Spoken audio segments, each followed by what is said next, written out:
What a way to start off a video, huh? Yeah, talking about war is probably not the best way to start off a train video. Yeah, let's run that back. Rivalry. There we go. Rivalry has been around as long as time itself has in a multitude of facets.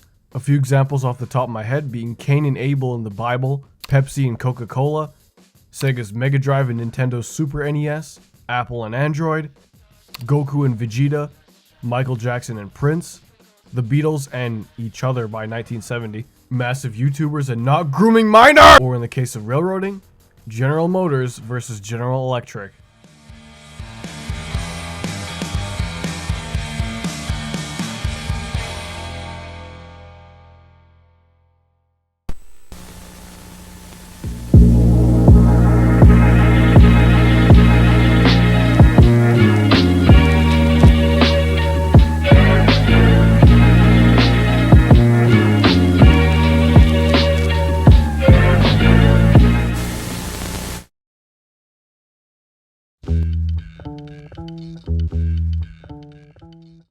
So let's start off with General Electric and their offering, the AC6000CW. It's the mid-90s and GE is riding high with the success of the Dash 9 series, including DC traction, AC traction, and passenger engines. Their arch nemesis just dropped a new high horsepower offering for the first time in a little while, and now they're thinking, what if we made another AC traction single engine diesel locomotive with more power, baby! More power, baby! Yeah! GE partnered with Caterpillar and a German-based company they own to cook up a heavier duty version of the proven 7FDL prime mover you'll find in the Dash 8s and AC44s, the 7HDL. Not too long after, a brand new AC locomotive emerged, the AC6000. It was essentially an AC44 that was hitting the juice, featuring a massive radiator wing for the extra cooling fans needed to handle 6,000 horsepower. The units garnered the attention of two massive railroads on the east and west coasts, as well as halfway across the world, upside down. Those being Union Pacific, CSX, and BHP, an Australian mining company. Southern Pacific had actually ordered a handful of the AC60s, but the order was cancelled in preparation for the UP takeover. How cool would that have been? Some units on all three roads were built with the new 7HDL, and some were fitted with retuned 7FDLs to be upgraded later, hence the nickname they got back in the day, convertibles. Let's go.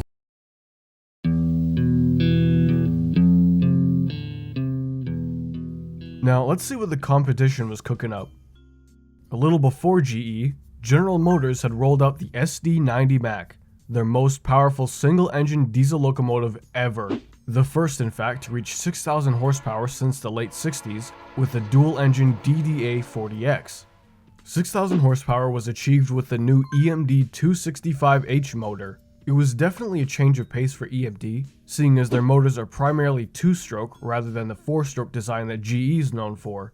Hearing the new 90MAC H under load with the 265 could honestly be mistaken for a GE unit. Unlike GE, GM offered a few variants of the new units. This included the SD89MAC, which, despite performing half decent, didn't grab the attention of any railway anywhere, leading to there only being one demo unit built. Go check out Cowl Unit Productions' video on it. It was more of a relative to the Model 90 series than a part of the 80 series. That was more so its own thing, made as a successor to the Model 70 series. In addition, the SD9043MAC was introduced as a stopgap during further development of the 265H. They featured the reliable 710 prime mover found in units like the SD60s, GP60s, and F59PHs. The 9043s performed pretty well, leading to railroads even cancelling orders of other units to get some. Union Pacific had ordered 40 Big Macs with the 265H motor, and another 300?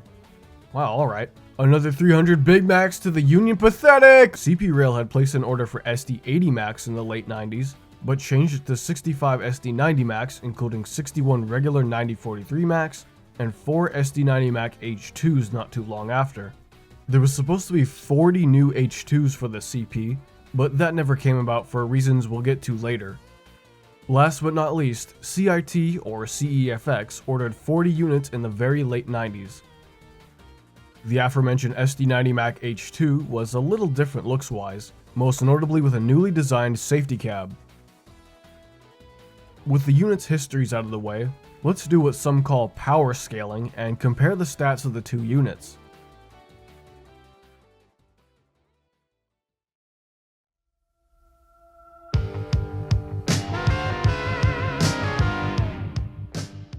Comparing the two beasts, the GM-90MAC H2, the pinnacle of the 90 series, came in at a length of 80 feet, weighed 420,000 pounds, had a starting tractive effort of 200,000 pounds and continuous of 137,000, a top speed of 70 miles an hour, a 5,000 gallon fuel tank, and EMD's 16-cylinder 4-stroke 265H prime mover. General Electric's AC60 came in at a length of 76 feet, weighed 425,000 pounds, had a starting tractive effort of 188,000 and 166,000 of continuous at roughly 15 miles an hour, a top speed of 75 miles an hour, a 5,500 gallon fuel capacity, and used the 7 HDL prime mover to reach that infamous 6,000 horsepower figure. At face value, the 90MAC H2 weighed less, had better starting tractive effort compared to GE's offering, while the General's AC60 had a higher capacity fuel tank and could go a whopping 5 miles an hour faster. So the question on everyone's mind is, would you get to the point? I know, alright. Who actually won the quote-unquote horsepower race? Find out after a word from today's sponsor.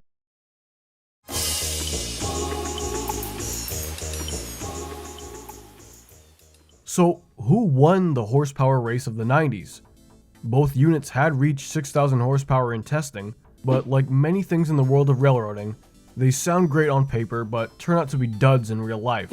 And that's the case with both the SD90MAC and the AC6000. The SD90 is infamous for how unreliable the V12 and V16 265 motors were, but really, it wasn't just the prime mover that was an issue, the entirety of the engine was a lemon. Rough running, poor wire routing, constant mixing of lube oil and fuel, and according to some crews that work with these giants, the Siemens electronics in the 90MACs were not fit for American railroading. Gee, prediction much? The AC60 with their 7 HDL had too small of an engine block, resulting in bad vibrations leading to parts failing pretty often. Microprocessor software malfunctions regarding its horsepower output limits with the twin turbochargers also occurred, and Union Pacific's had adhesion issues with overloaded axles reducing tractive effort. CSX and BHP's units didn't have that specific problem, as theirs rocked radial steering trucks rather than the high-ad trucks. However, the final nail in the coffin for EMD was the hand controlling the electromotive puppet, General Motors themselves. The 2000s was not a great time for the automaker. 2008 recession aside, they were pumping less and less funding into electromotive even by 2000. GE had actually listened to the railroads and made improvements to the 7 HDL motor and AC6000 overall. So, continuing their winning streak from back in '94 with the Dash 9 series, General Electric technically came out on top.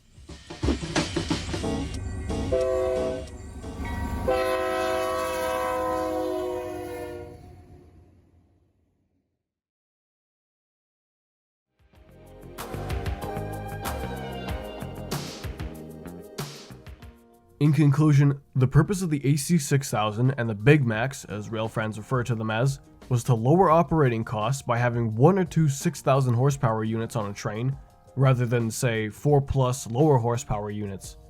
The main factor in the downfall of these units was rushed development. GM and GE were practically speedrunning development and testing of their motors to get them out to customers. More so EMD, who cut a lot of corners with their units. What's so weird is that GM, GE, and even the long gone by the 90s American Locomotive Company, or ALCO, had already been able to reach a goal of over 5,000 to 6,000 horsepower with their DDA-40X, U50C, and C855 models respectively. Of course, the secret being that they were all dual motor locomotives, while the other two were single engine units. Even funnier still, EMD had shown that the newer 265H was reliable, in marine use that is. They just somehow couldn't seem to harness that magic that they used long ago with the reliability of the 645 motor found in stuff like the SD40 to make the new diesel motor work in the units cranking that much power. Today, railroads have essentially capped the horsepower limit at around 4,000 to 4,400. The GEVO 16 motor is sort of the spiritual successor to the 7HDL, being used in larger locomotives overseas that can run smoothly with around 5,000 horsepower. EMD redeveloped the 265H to meet the EPA's Tier 4 emission standards as the 1010J motor. It's not perfect, but it's seemingly more reliable than its basis. Well, sort of.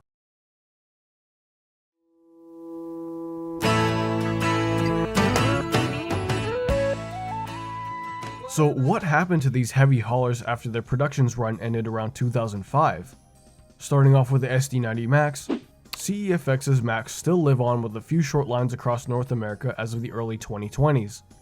Canadian Pacific's 90MAC H's were retired in 2009 and supposed to go to Saudi Arabia, but that deal fell through and they were taken to CADRail in Montreal for scrapping.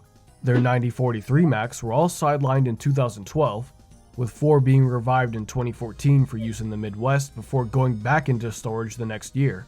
In 2018-2019, they were sent south from Weston shops here in Winnipeg to various Progress Rail facilities to be rebuilt into SD70 ACUs, 21 of which are painted into specialty paint schemes honoring past CPR liveries and veterans of different branches of the Canadian and US military. Union Pacific's massive fleet was retired starting in the early 2010s, with the 90MAC H and H2s getting torched first, although some got lucky being overhauled and exported.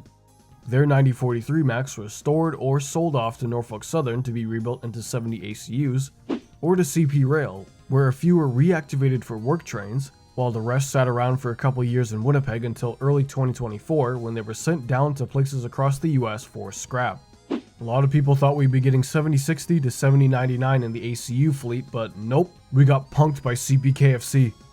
Speaking of the NS SD70 ACUs, Norfolk Southern, in typical NS fashion, sold a good chunk of their older rebuilds from 2015 to Progress Rail, who ended up selling most of them to Ferromex.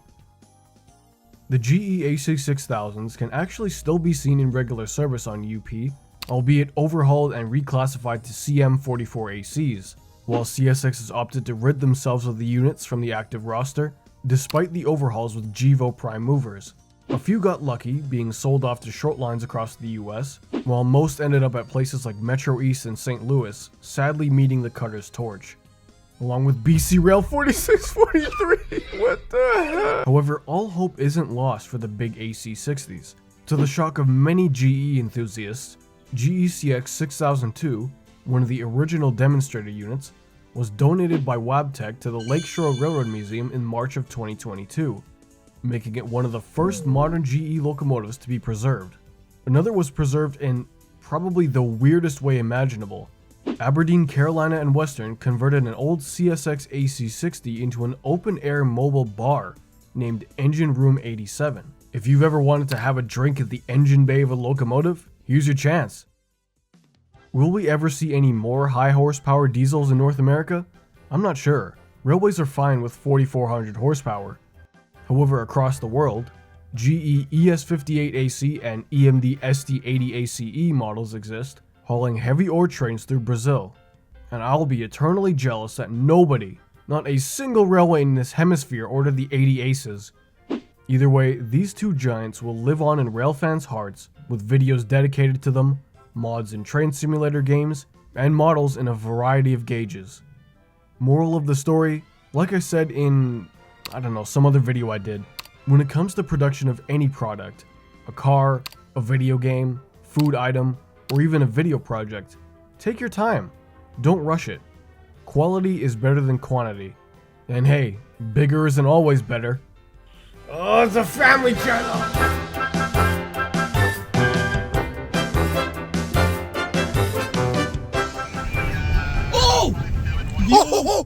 Yo!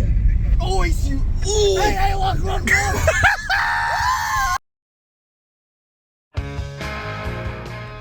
Hey everyone, this is the Winnipeg Rail Fan. Thanks for watching the video. Hope you enjoyed it, even in the slightest. Feel free to join the channel as a member to get access to exclusive slop, get a shout out at the end of videos like these peeps right here, or just consider subscribing for more mediocre train content coming your way when Tesla's stock price crashes out. So, like, probably in 3 days. A special thanks to everyone who helped with photos and videos of the Big Macs, the ACUs, and the AC60s as well. Couldn't have done it without y'all. For now, you know the rules. Be nice in the comments, don't diddle kids, don't derail trains for clout.